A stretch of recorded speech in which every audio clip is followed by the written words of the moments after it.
Olá você, muito obrigado por entrar nesse vídeo. Eu sou o Rick o Vicky, do canal Rick o Vicky. E nesse vídeo a gente vai falar sobre um tema um pouco polêmico, um pouco complicado. Talvez seja o vídeo mais sério do canal até agora, até porque só teve 9 vídeos até agora, então não tem problema nenhum. Mas vai ser o vídeo mais sério que vai ter aí pelos próximos meses, que seria sobre preconceito linguístico.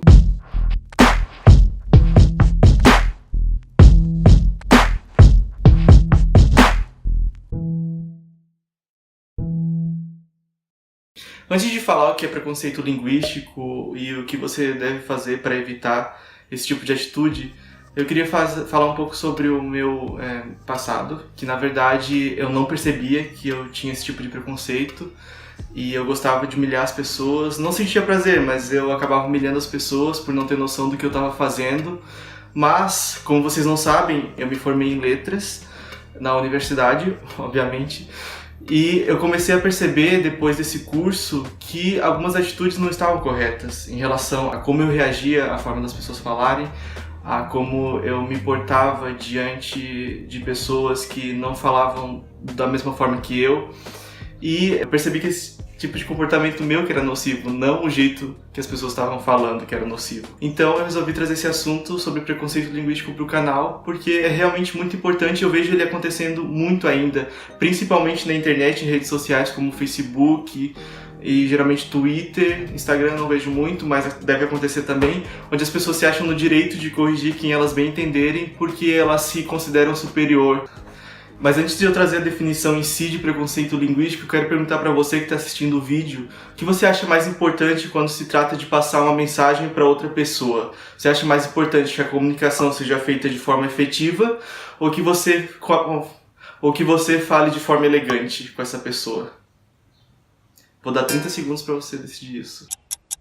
Mentira, não vou dar, não tenho tempo. A gente já sabe a resposta, que na verdade o mais importante quando se trata de passar uma mensagem para outra pessoa, seja verbal ou escrita, é a comunicação ser feita de forma efetiva. Então agora que você já sabe que comunicação é mais importante quando se trata da língua, a gente vai trazer só eu tô aqui. A gente vai trazer a definição do preconceito linguístico, que seria nada mais, nada menos do que você ridicularizar uma pessoa, seja pela sua gíria, dialeto, sotaque, por causa de alguns regionalismos que a pessoa tenha, ou também porque ela realmente não sabe qual é a norma culta, qual seria a norma padrão em relação à escrita do português ou de qualquer outra língua, e você acaba ridicularizando essa pessoa quando realmente não deveria. Ao invés de você falar que a fala de uma pessoa está correta ou incorreta, você poderia pensar no conceito de adequado ou inadequado. Por exemplo, quando você vai para uma entrevista de emprego, você sabe que você não pode falar como você conversa com a sua família, você não pode falar do mesmo jeito que você conversaria com um amigo, que é de forma mais descontraída, mais informal. Então você vai fazer uma seleção de palavras na sua cabeça para responder um entrevistador de emprego. Mas para situações tipo redes sociais, família, conversa informal com amigos, você não vai usar o vocabulário rebuscado, não tem nem sentido, nem porquê, e você não pode ser diminuído por isso. Eu posso citar um exemplo bem importante do porquê que a gente não deveria corrigir as pessoas quando elas estão em um ambiente em que não há necessidade nenhuma. Eu moro no Rio Grande que? Não, eu moro em Santa Catarina. Eu moro em Santa Catarina, no litoral de Santa Catarina, e aqui no meu país, Criciúma, a gente não usa o que seria considerado o verbo adequado para falar com o pronome no passado. Por exemplo, o pronome é tu. Aqui a gente usa tu para tudo, a gente não fala você. Mas quando a gente usa tu e um verbo no passado, por exemplo, vou usar o você primeiro. Você foi, você fez, você quis. A gente não usaria o tu foste, tu fizeste, tu quiste. A gente usa, por exemplo, tu fosse, tu quisesse, tu fizesse. E não faria sentido as pessoas ridicularizarem a gente por isso. Porém, esses dias eu vi no Facebook um ser humaninho falando que a gente fala errado.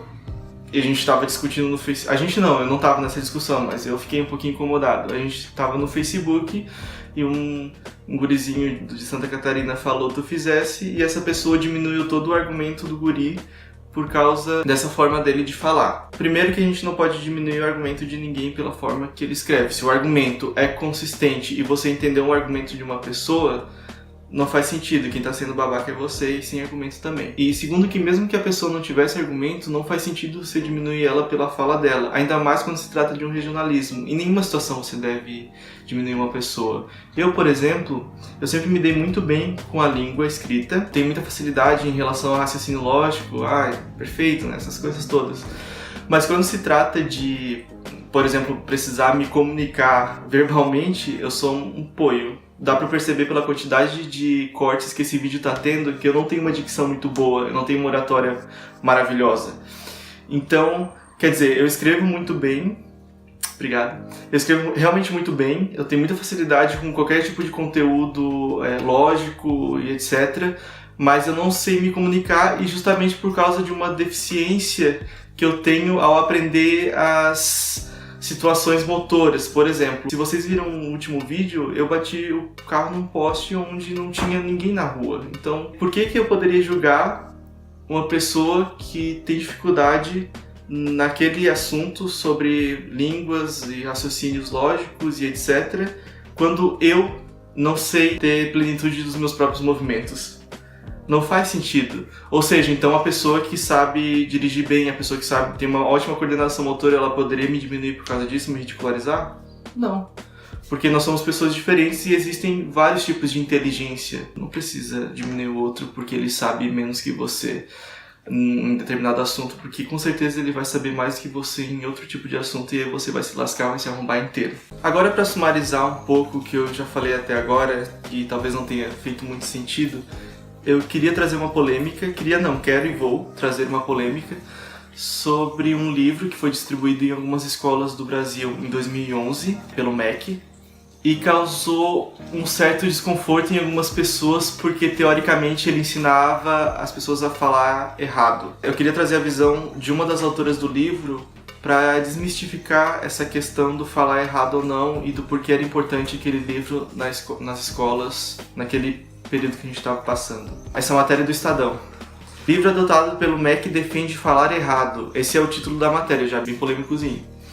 Nós pega o peixe ou os meninos pegam o peixe. Para os autores do livro de língua portuguesa Por uma Vida Melhor, da coleção Viver e Aprender, adotado pelo Ministério da Educação MEC, o uso da língua popular, ainda que com seus erros gramaticais, é válido. Diz um trecho do livro publicado pela editora Global. Você pode estar se perguntando, mas eu posso falar os livros? Claro que pode, mas que fique atento porque, dependendo da situação, você corre o risco de ser vítima de preconceito linguístico.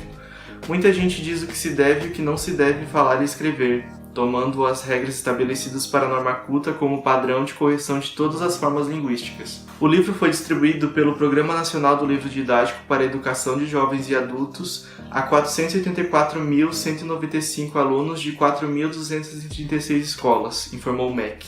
Em nota enviada pelo Ministério, a autora Heloísa Ramos diz que o importante é chamar a atenção para o fato de que a ideia de correto e incorreto no uso da língua deve ser substituída pela ideia de uso de língua adequado ou inadequado, dependendo da situação comunicativa.